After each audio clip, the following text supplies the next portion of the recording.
Aujourd'hui, face aux signes qui sont dessinés de notre époque, nous sommes appelés à réfléchir profondément sur l'origine des ténèbres qui insistent pour se manifester dans notre monde. Le titre qui nous invoque, « L'enfer a ouvert ». Que prépare Satan? Cela nous rappelle que nous vivons en période d'épreuves spirituelles intenses. L'Écriture nous avertit d'une manière franche que le diable se déguise dans l'ange de la lumière, selon le chapitre 11 de Corinthiens, versicule 14, et cette vérité nous impose à être vigilants, car les astuces ennemies sont renouvelées à chaque instant. Dans ce voyage de réflexion, la Bible elle-même nous présente des peintures apocalyptiques et prophétiques, où la bataille entre le bien et le mal se déroule avec une intensité inégalée. Nous nous souvenons des paroles du pasteur John, qui a souligné l'importance de porter l'armure de Dieu, Éphésiens chapitre 6, versicule 11, afin que nous puissions affronter les Cylades et les ombres qui se propagent dans le monde. Il est connu que depuis les premiers jours, les forces des ténèbres ont essayé de détourner les cœurs humains, de semer la discorde, l'incertitude et le désespoir. Le récit des écrits sacrés anciens n'est pas seulement limité aux alertes, mais nous présente également l'espoir qui brille même dans les moments les plus sombres.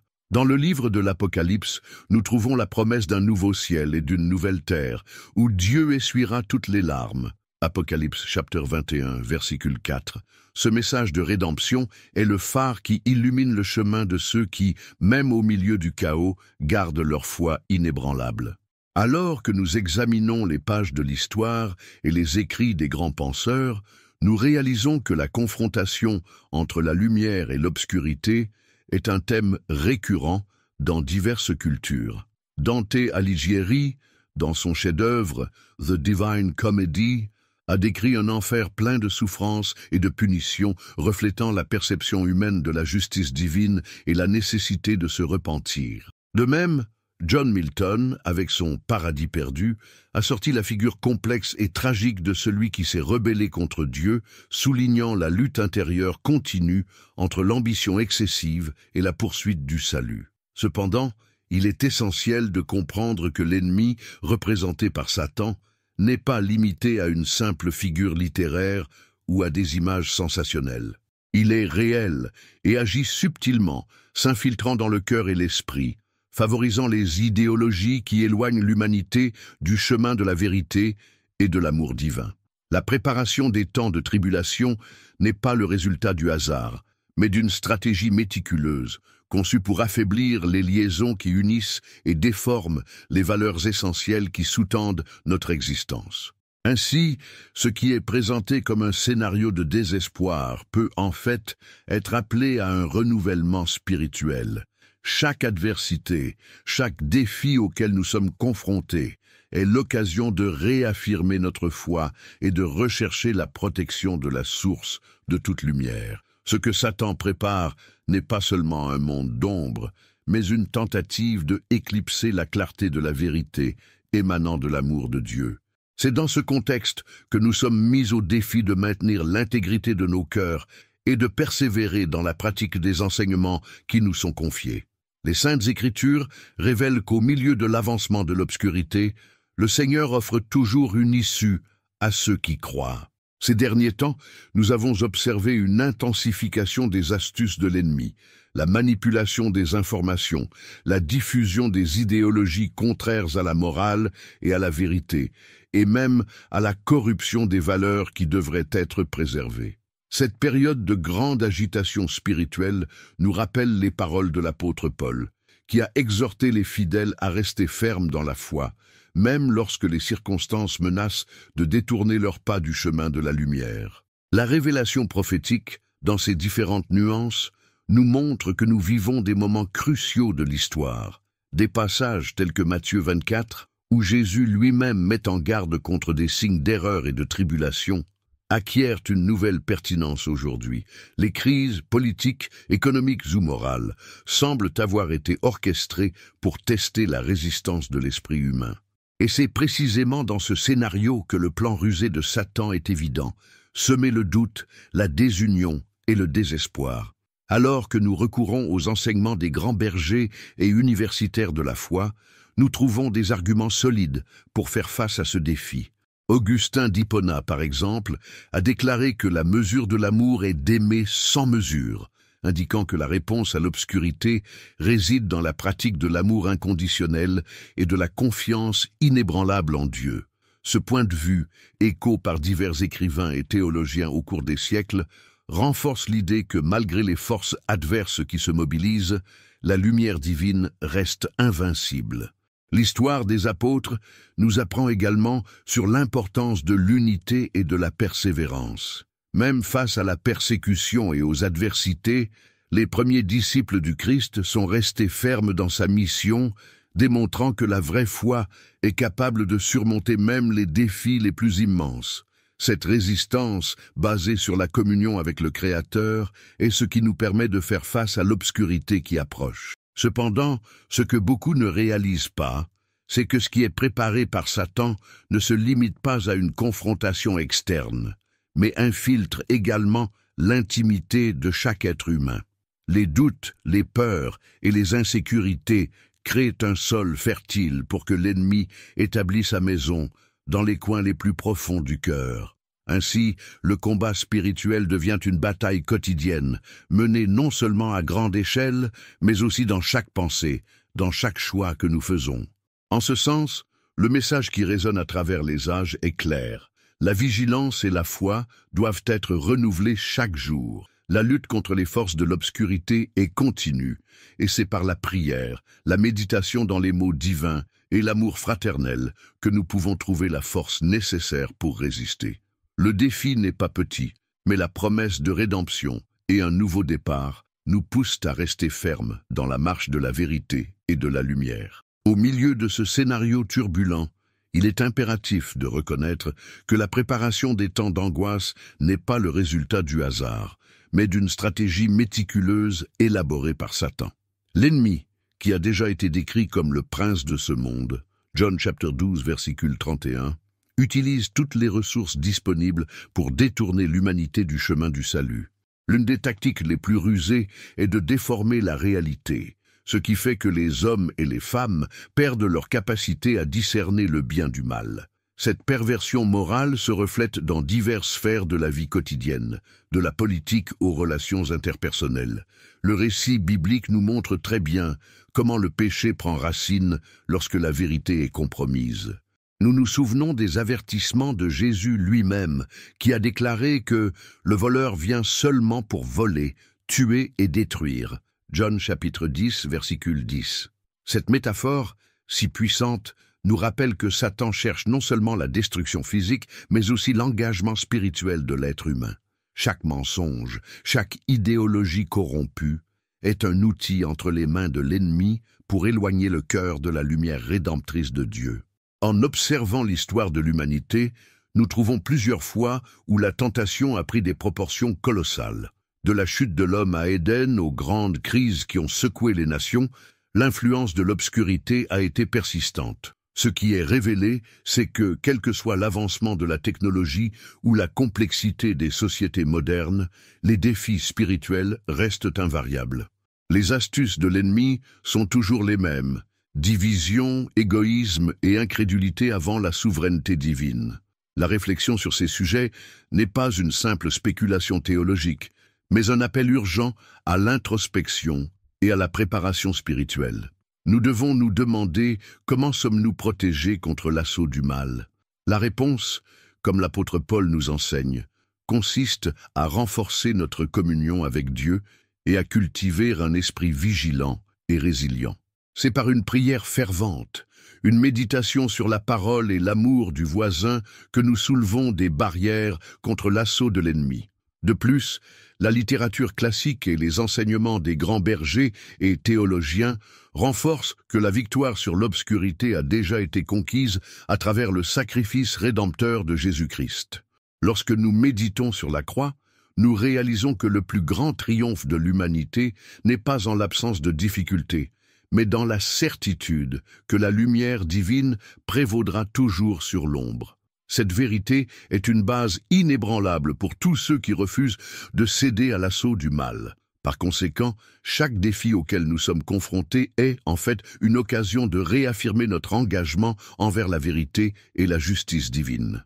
En reconnaissant les stratégies de Satan, nous sommes invités à nous rapprocher encore du Père en nous appuyant sur la protection et la miséricorde qui nous sont offertes. C'est l'essence d'une vie de foi, la certitude que même lorsque les forces du mal semblent avoir l'avantage, la lumière de Dieu reste éternelle et inébranlable. La réflexion sur les mystères du mal et les machines ennemies trouve une résonance non seulement dans les Saintes Écritures, mais aussi dans les mots des penseurs qui, à différents moments, ont cherché à comprendre la nature du mal et de la condition humaine.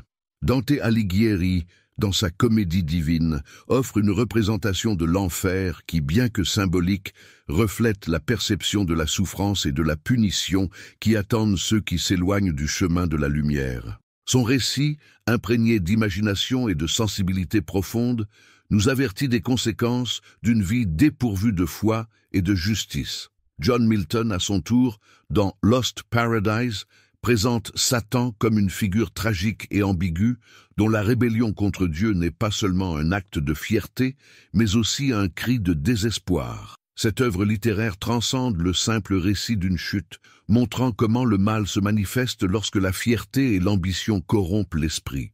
La richesse de ces œuvres classiques n'est pas seulement dans leur récit, mais dans la façon dont ils nous incitent à réfléchir sur la dualité entre le bien et le mal, la lutte incessante qui imprègne l'existence humaine.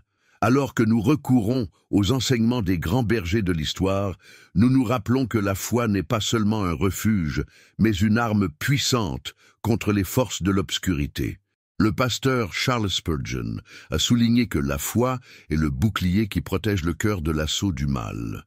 Ce point de vue, partagé par de nombreux prédicateurs au cours des siècles, renforce l'importance d'une vie spirituelle active, basée sur la prière, la communion et la pratique constante des enseignements divins. Du point de vue des études théologiques modernes, les défis rencontrés par l'humanité sont compris comme faisant partie d'un grand conflit cosmique.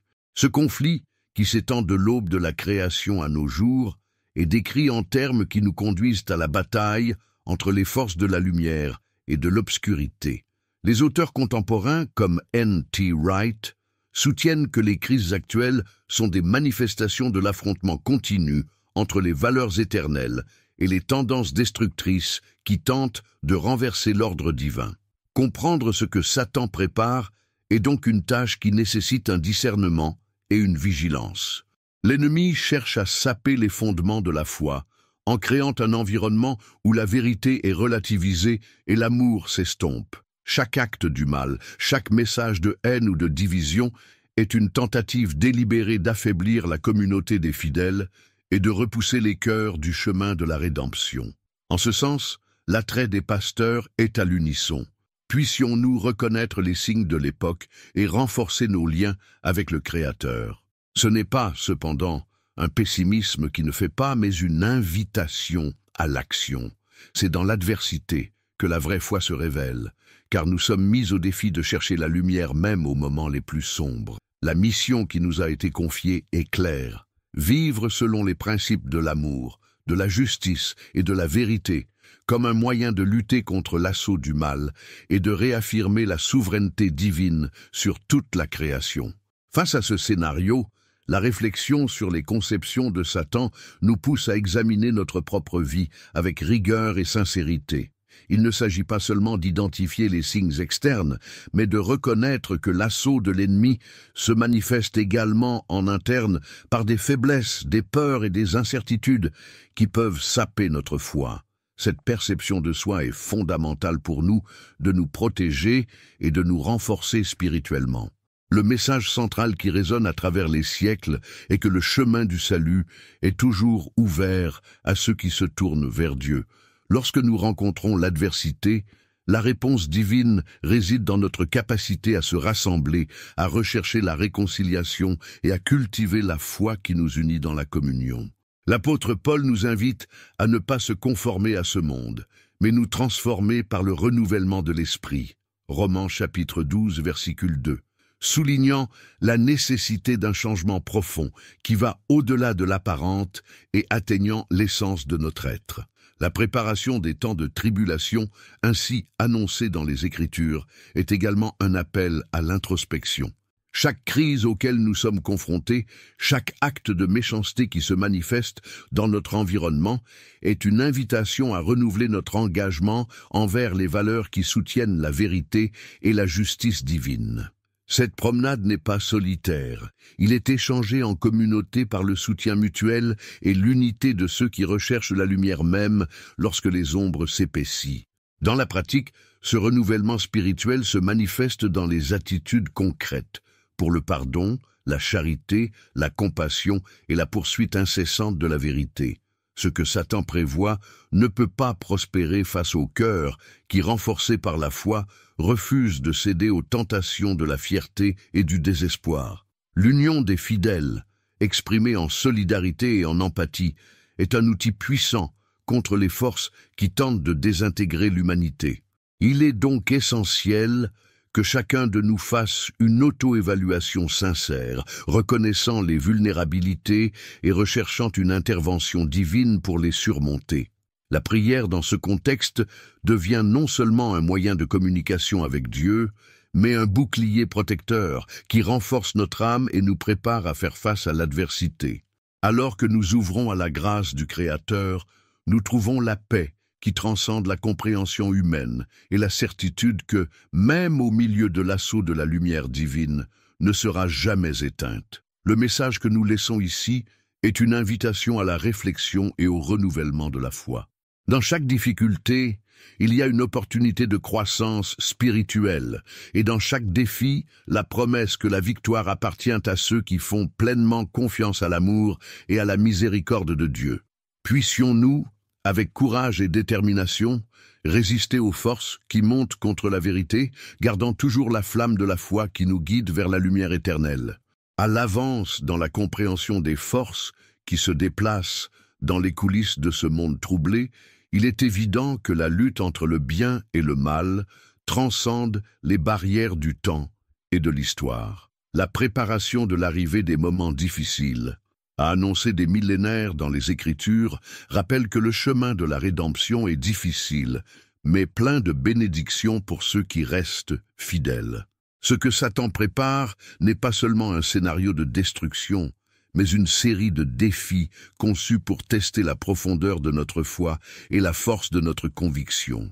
Dans ce contexte, le message des bergers qui a consacré leur vie à la propagation de la parole de Dieu devient un phare pour notre journée. Ils nous apprennent que même face à l'assaut de l'ennemi, l'espoir et la lumière divine restent inoubliables. Dans un monde où l'égoïsme et la désinformation essaient de prendre soin, il est impératif pour nous de nous souvenir des paroles de Jésus. Dans le monde, vous aurez des afflictions, mais cela tend un bon courage. J'ai surmonté le monde. John chapitre 16, versiculum 33.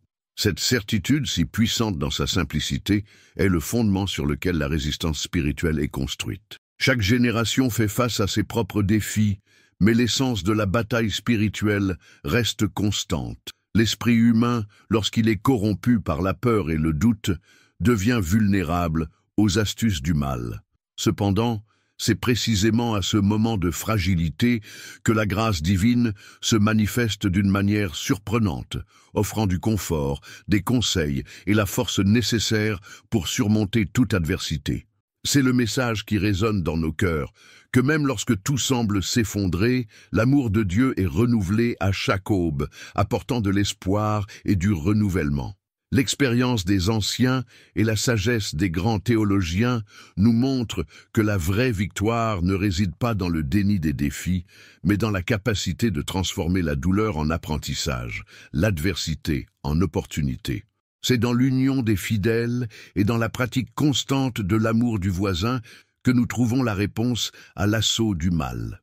La prière, la méditation sur la parole et la communion avec les frères sont les instruments divins qui nous permettent de construire un bouclier impénétrable contre les forces qui essaient de nous détourner du chemin de la vérité. Dans ce scénario, l'importance du discernement spirituel devient primordiale. Nous devons être conscients non seulement des signes externes, mais aussi des chuchotements internes qui peuvent indiquer la présence du mal dans nos pensées et nos attitudes. L'auto-édition, associée à la confiance dans la miséricorde divine, nous permet d'identifier et de lutter contre les influences négatives qui infiltrent notre vie quotidienne. Ainsi, le défi qui s'impose à chacun de nous est clair: cultiver une foi active, basée sur la certitude que la lumière de Dieu triomphera toujours sur l'obscurité. Chaque acte de bonté, chaque geste de compassion et chaque prière sincère est une déclaration que l'amour divin ne peut pas être surmonté. Même quand l'enfer semble s'être ouvert et que les forces du mal semblent dominer le scénario, la promesse de rédemption reste vivante et pulsante comme un phare qui nous guide dans l'obscurité. Que cette réflexion stimule pour que nous puissions renouveler notre engagement envers la vérité, la justice et l'amour. Car, en fin de compte, c'est cette force qui nous maintient fermes avant les tempêtes et qui nous prépare à la victoire finale, assurée par la grâce infinie du Créateur.